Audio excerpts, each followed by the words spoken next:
Good morning বন্ধুরা, কেমন છો? আশা করছি সবাই ভালোই আছো। তো আজকে তোমাদের যে ফ্লেক্সিবল স্প্রিঙ্গারগুলো বলেছিলাম যে কীভাবে সেটিং করতে হয় বা সেটিং হয়, এগুলো আজকে দেখাবো তোমাদের।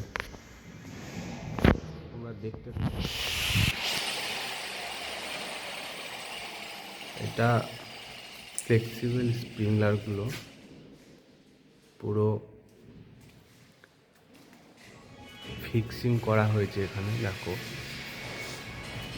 পুরো ফিক্সিং করা হয়েছে। ফিক্সিং করার পরে এইগুলো এরপরে অ্যাডজাস্ট করা হবে। কীভাবে অ্যাডজাস্ট করছে এটাও আমি তোমাদের দেখাচ্ছি। তোমরা যদি প্র্যাকটিক্যালি এটা দেখো তাহলে কিন্তু তোমরা ভালো আরও বুঝতে পারবে। আগের দিন বলেছিলাম যে এগুলো সেটিং করার পরে ফলস সিলিং যখন থাকে, সেটিং না করলে এটা হবে না। কীভাবে সেটিং করছে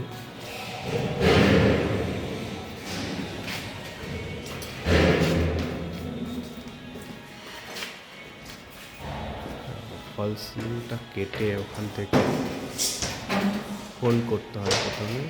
আর তারপর উপরে একটা পার্ট দেখা যাচ্ছে, উপরের পার্টটা কিন্তু রাউন্ড শেপ হয়ে গেছে।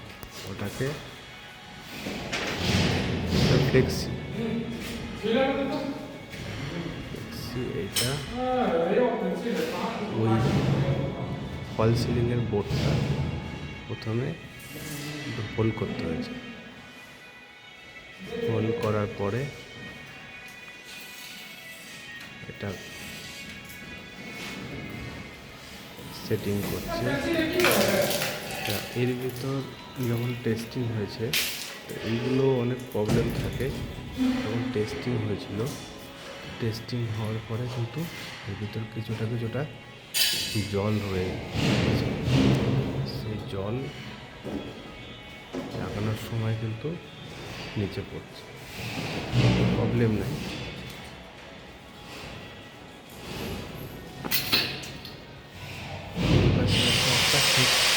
কিন্তু হয়ে গেছে, তারপর সুন্দর ফিক্সিং করা হয়েছে।